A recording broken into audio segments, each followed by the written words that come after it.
Sanibona bafethu uvane lo amateam amaningi ayathenga engabe yakhe team iyathenga na azike indaba iphuma kuthiwa iOrlando Pirates they have signed the 20-year-old left back okuba na okuNeo Rapo. Remember ke uNeo Rapo umjida udlalela leswelele wayedlala with abafana abancane bafana beyodlala le kwi-under 20 World Cup. Umjida is a very good left back. I spoke about uNeo Rapo bafethu. Umjida he's very good within inina iswelele. He recently signed a new contract with iswelele besazi ukuthi ke vele akhona amateam akhona ku Betway Premiership afuna ukumsayina, so bamsayinisa icontract entsha. Lokho ke kudala ukuthi ke amateam abone ukuthi okay njengoba sesayina icontract entsha ngeke sikwazi ukumthola on a free transfer, kumele senze sure ukuthi ke umjida siyaya kuyena siyena kwi club simsayina. Now ke iOrlando Pirates isi agree on the personal terms with iswelele and they've agreed personal terms with the player to umjida ozosayina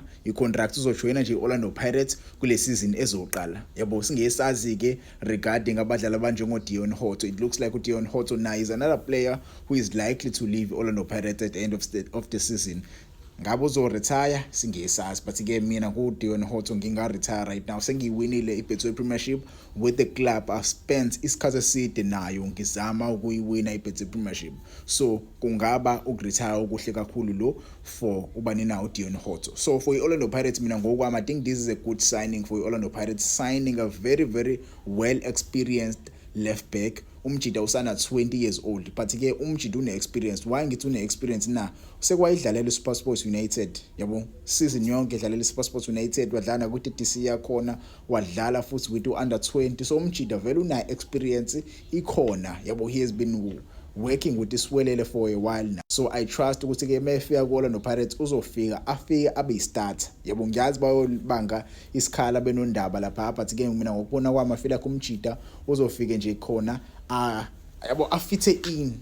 Yabo ngeke ngazi, you can tell me in the comments how do you feel regarding the signing le Orlando Pirates eseyenzile. But ke so far Orlando Pirates ayikaka announce because akhona amanye ama signings they are trying to push behind this, because ezinye izindaba eziphumile kuthiwa Orlando Pirates have made an approach to sign a promising winger okuba Faiz Abrahams. Umjida ke bafethu is another player who was playing with ubani na yena uNeo Rapo, babedlala le kwi-AFCON abajida bedlala kamnandi bayiwini i-AFCON wayekhona uNeo Rapo baya le ku-World Cup. Umjida ke udlala kamnandi bafethu, umdlalo ocishe afana noUsuna Police. He's a very skillful winger okwaziyo ukuthi ke aye phambili adominate ispace, akwazi ke atake on ama defenders. Yabo umjida una 21 years old, same difference similar age as ubani na uNeo Rapo. So abajida bafethu kungenzeka abajoin Orlando Pirates kuleli windi leli. Anokuthi ke kungenzeka uNeo Rapo umjida sekumela sign nje masukwenze ke Faiz Abrahams Orlando Pirates approachile iSteelers, so sekuma team omabili ukuthi ke